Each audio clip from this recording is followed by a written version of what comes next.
자, 이제 41번부터 다시 한번 진행해 보도록 할게요. 자, 41번 문제. 자, 여기 보면 중일전쟁 이후 침략전쟁을 확대하던 시기. 중일전쟁 자체는 1970년에 해당이 되죠. 그 이후에 이제 민족말살 정책과 관련된 모습을 봐주시면 되는데 정답은 5번이 되죠. 조선사상범 1941년도에 있었던 일본이 조선의 독립운동가와 뭐 사회주의 사상가들을 탄압하기 위해서 만든 그런 법령이 되고요. 자, 나머지를 보면 해사령 제정. 자, 해사령 제정 같은 경우는 1910년대 해당이 되고요. 미스리아 협정의 체결은 1922년, 경성제국대학 설립은 1923년 그 밀립대학 설립운동을 무마하기 위해서 설립된 거고요. 그다음에 토지조사 사업의 실시는 바로 1910년대가 되죠. 이렇게 정리해 주시면 되시고요. 자, 그다음에 42번 가지역. 자, 여기 이제 항파두리 유적은 굉장히 유명하게 체크가 되죠. 그리고 요거는 역사를 모른다고 해도 여기 보면 오름이라는 게 이제 책에 있는 화산을 생긴 것들이잖아요. 요것만 조금 해도 아, 제주도구나 라는 걸 알 수가 있죠. 일단 1번에 해당되는 항파두리 항목 유적은 그 삼별초가 몽골에 저항하기 위해서 항파두리성에서 저항을 했다라는 기록이 있죠. 그래서 이렇게 정답을 봐주시면 되시고요. 자, 그리고 이제 밑에 한번 보도록 할게요. 정답은 제주도와 관련된 거니까 제주 4.3 사건 정답은 4번이 되겠습니다. 제주 4.3 사건으로 많은 주민들이 희생된 사건이 있었죠. 그 사건에 이제 어떻게 보면 공산주의를 약간 탄압한다는 그런 목적으로 대부분의 청년애들과 대한민국 당시 미군정 소속의 경찰이나 미군들이 많은 양민들을 조금 학살했던 좀 안타까운 사건이었고 관련 없는 사람들이 조금 많이 죽었던 사건이죠. 그래서 혼란의 시대에 가장 안타까웠던 사건으로 기록되어져 있는 제주 4.3 사건과 관련된 게 정답이 4번이 되겠습니다. 자, 나머지 한번 살펴볼게요. 정약전이 자산어보를 저술한 곳은 흑산도, 프랑스군이 외교장각 도서에 약탈한 건 병인양요와 관련된 강. 자, 지주 문제철에 맞서 소작쟁이가 일어난 것은 대표적으로 암태도죠. 암태도 소작쟁이에 대한 설명이고요. 러시아가 저탄소 설치를 위해 조차를 요구한 것은 전영도가 됩니다. 부산이 지금 영도로 불리는 그 지역이에요. 그렇게 이제 지역 체크해 주시고 넘어가면 되시고요. 자, 그리고 문제 43번. 자, 인도 전선에서 가가 활동했다. 그것만 봐도 핵심이 될 수가 있어요. 우리나라 독립군 부대 중에 인도까지 가서 활약했던 부대는 딱 하나밖에 없죠. 바로 한국 광복군. 그래서 이제 그 한국 광복군이 나중에 이제 여기 보면 충칭이라는 포인트를 지정을 할 수가 있어요. 영국군과 함께 인도 미얀마 전선에서 1943년도에 활동했던 게 바로 한국 광복군이 되니까요. 그래서 가는 한국 광복군이 되는 거고요.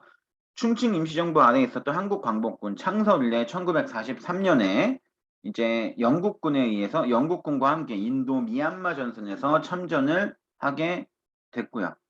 자, 그래서 정답을 한번 보면 자, 여기 보면은 정답은 2번이 되겠네요. 1945년경 미군과 연계하는 OSS의 미 전략정보처와 같이 합동훈련을 하고 그걸 기반으로 해서 이제 1945년 9월경에 국내 진공작전을 계획했지만 일본이 1945년 8월 달에 항복선언을 하는 바람에 실행이 옮겨지지는 못하게 되죠. 그래서 정답은 2번, 즉 한국 광복군 밑에 있었던 국내 정진군에 대한 설명이 됩니다. 정답은 2번이고요. 나머지로 한번 보도록 할게요. 청산리에서 일본군에 맞서 대승을 거둔 건 북로군정서 군에 대한 설명이 되고요. 그 다음에 쌍송보 전투에서 한중연합작전을 전개한 거는 바로 그 한국 독립군 지청천 사령관의 한국 독립군, 중국 의용군과 연합하여 홍경성에서 승리한 조선혁명군. 3, 4번은 역시나 1930년대 중중연합에 대한 설명이 되고요. 5번 동북항일연군은 한반도 동북부 지역에 있었던 군대예요. 공산주의 세력이 만든 독립군 부대라고 보시면 되시고, 임시정부나 이런 뭐 조선의용대와 같은 이런 군대와는 전혀 관련이 없는 그런 단체가 됩니다. 정답은 2번으로 체크해 주시면 되시고요. 자, 문제 44번. 자, 이제 문제 44번은 우리가 이제 전쟁협정을 맺었다고 하네요. 이 전쟁협정인 전쟁은 하나밖에 없죠. 우리 민족의 최대 비극이라고도 불리는 바로 1950년에 있었던 한국전쟁, 즉 6.25 전쟁입니다. 자, 그 전쟁 중에 있었던 사실을 고르면 되는 거니까 옳은 거 고르는 거니까 정답은 바로 4번이 되네요. 4번 비상계엄하의 발췌개헌. 자, 발췌개헌은 우리나라 헌법 역사에서 1차 개헌이 일어났던 1차 개헌을 일명 발췌개헌이라고도 하고, 당시 임시수도 부산에서 있었기 때문에 부산 정치 파동 사건이라고도 불리는 1차 개헌. 이승만 대통령의 여당 세력인 자유당의 주도하에 비상계엄령이 선포되고 거수투표로서 결정되었다고 알려져 있죠. 대통령 간선제에서 대통령 직선제로 전환이 되었던 1차 개헌에 대한 설명이고요. 1952년에 있었고요. 그래서 한국전쟁 중에 있었던 게 발췌개헌이 되겠습니다. 자, 나머지를 한번 살펴보면 한미 상호 방위 조약은 정전협정과 이 전쟁이 끝난 이후 미국이 가진 거고요. 그 다음에 이번에 해당되는 반민특위는 재헌국회 활동이고 1940년에 통일주체 국민회의에서 대통령 선출한 거는 유신 1972년에 해당이 되고, 그 다음에 일명 국가보안법 개정을 시킨 보안법 파동은 1958년에 해당이 됩니다. 뭐 전쟁이 50년부터 53년에 있었던 거는 다 알고 계실 테니까요. 5번을 잠깐 설명해 드리자면, 뭐 보안법 파동은 이제 대통령을 비난 시 징역 10년에 처한다는 내용을 추가해서 개정했던 그런 국가보안법 개정안 통과, 일명 보안법 파동 1958년에 있었던 사건이 됩니다. 자, 이렇게 정리해 주시고 그 다음 이제 45번 문제로 넘어가 볼게요. 이 사건이 일어난 시기를 한번 봐야 되는데, 자, 대표적인 인물 조봉암 씨가 나오고 진보당 간부들에 대한 기소가 보이죠. 자, 그 조봉암 씨가 사형을 당하고 진보당의 정당 등록이 취소됐던 사건, 바로 1958년에 있었던 일명 진보당 사건에 대한 설명입니다. 자, 이 진보당 사건이 일어나게 된 배경이라고 할 거는 그 1956년에 있었던 그 대통령 선거, 그 3대 대통령 선거로 거슬러 올라갈 수가 있는데, 이때 이제 그 당시 민주당 쪽의 후보였던 신익희 후보가, 대통령 후보가 이제 과로로 죽게 되면서 당시 제3당의 후보였던 3당 진보당의 후보였던 조봉암 씨 쪽으로 일종의 동정표라고 할 수 있죠. 이승만이 실었던 세력에 대해서는 그렇게 해서 이제 조봉암 씨가 30% 정도 비슷한 득표율을 얻게 돼요. 굉장히 약진을 하게 되는데, 그때 썼던 포스터가 문제가 됩니다. 바로 평화통일. 당시에는 이제 그 전쟁이 끝난 지 얼마 안 된 시점이었기 때문에 지금과는 조금 상상할 수 없을 정도로 그 북한에 대한 여론이 지금보다는 훨씬 더 압도적으로 좋지 않았을 시대예요. 어쨌든 그 조봉암이나 이런 진보당 간부들이 간첩이라는 혐의는 없었는데, 그 평화통일이라는 게 뭐 문제가 돼서 간첩 혐의가 받아지면서 이제 나중에 사형까지 선고받았던 그런 사건인데요. 1958년이고 연도를 알면 여기서 볼 수가 있죠. 이승만 정부 시절 정권 됩니다. 그래서 이 사건은 뭐 어떻게 보면 당시 그 전체적인 여론을, 당시 이승만이 본인의 적수였던 조봉암을 어떻게 보면 찍어내기 위한 하나의 정치적인 사건이라고 보시면 될 것 같아요. 일단 정답은 2번이 되겠습니다. 자, 그리고 문제 46번. 자, 여기 보면 이 정권. 자, 이 정권이 끝날 때까지 옳지 않은 거 고르는 시기. 여기서 보죠. 유신이라는 표현이 유신헌법의 모든 부조리야 고발한다. 자, 유신헌법은 1972년 일명 7차 개헌 이후의 모습을 유신이라고 우리가 얘기를 하는데, 자, 유신 나왔으니까 박정희 정부겠네요. 그럼 박정희 정부와 관련 없는 걸 고르시면 되겠죠. 바로 3번이 되겠네요.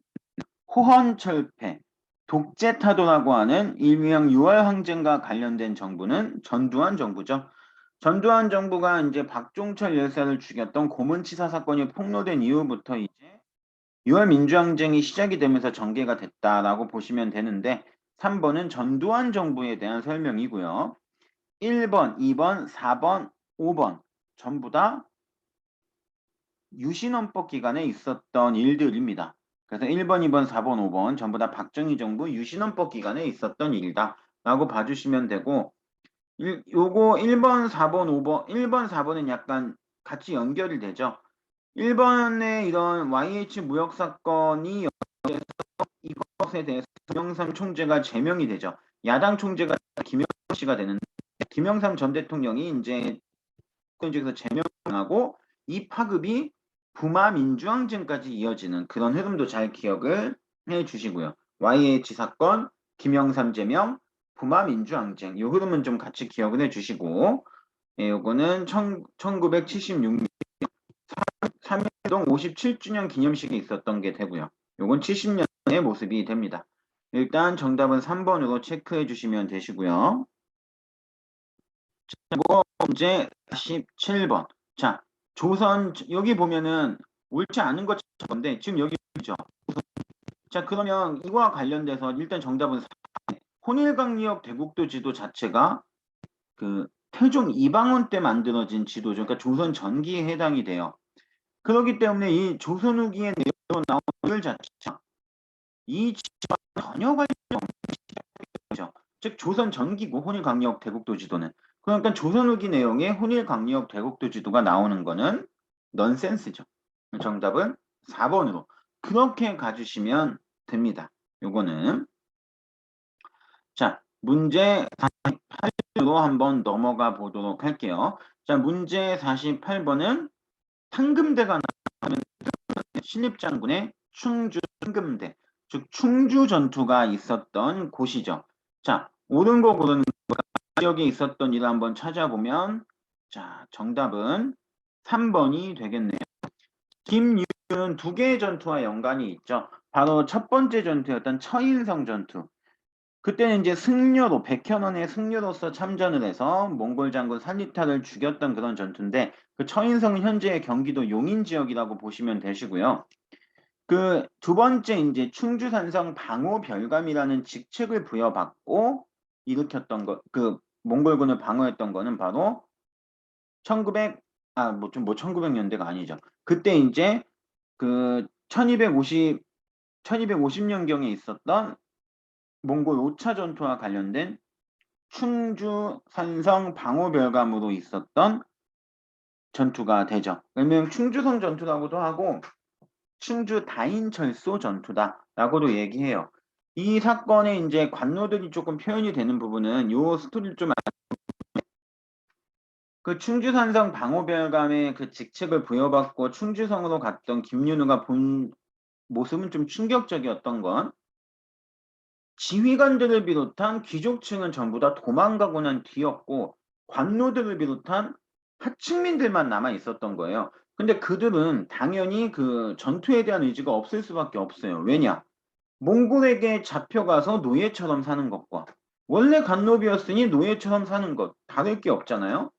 그러니까 어떻게 보면 그들은 고려에서 핍박받던 사람들이니까 그들에게 고려에 대한 애국 충전을 바라는 거는 고려 입장에선 욕심이고 이기적인 게 될 수가 있죠. 근데 이 김윤우라는 사람이 그러니까 김윤우 장군이 충주성에 있던 모든 노비 문서를 전부 다 불태워 버립니다. 그리고 하는 말이 이 충주성을 지켜주기만 한다면 너네들을 모두 양인, 즉 일반 평민으로 해방시켜 주겠다고 약속을 해요. 그거에 대해서 이제 새로운 삶이라는 거에 대해서 꿈을 갖게 된 관노들이 힘을 합쳐서 약 70일간의 항전 끝에 그 몽골군을 이제 격퇴를 하게 되고 실제로 여기에 참여했던 관노들은 전부 다 나중에 고려 정부의 승인하에 양인으로 해방이 실제로 됐다고도 합니다.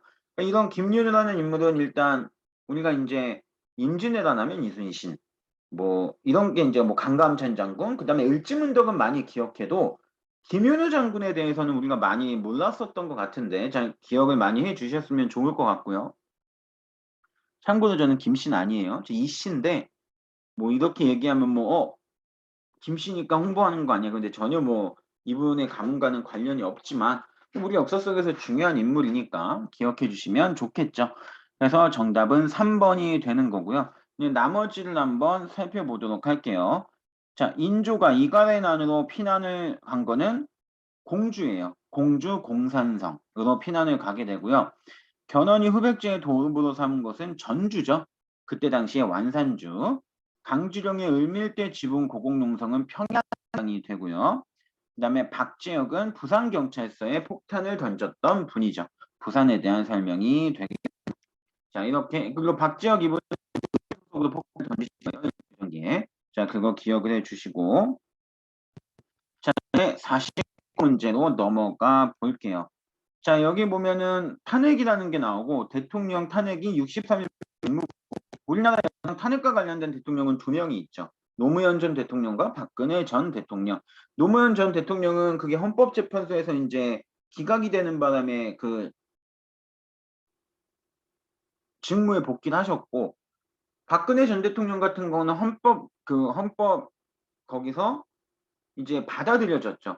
헌법재판소에서 받아들여져서 탄핵이 됐고. 자, 이렇게 해서 이제 탄핵과 관련된 대통령에서 직무복귀와 관련된 거는 노무현 전 대통령이라고 보시면 되고요. 정답은 4번입니다.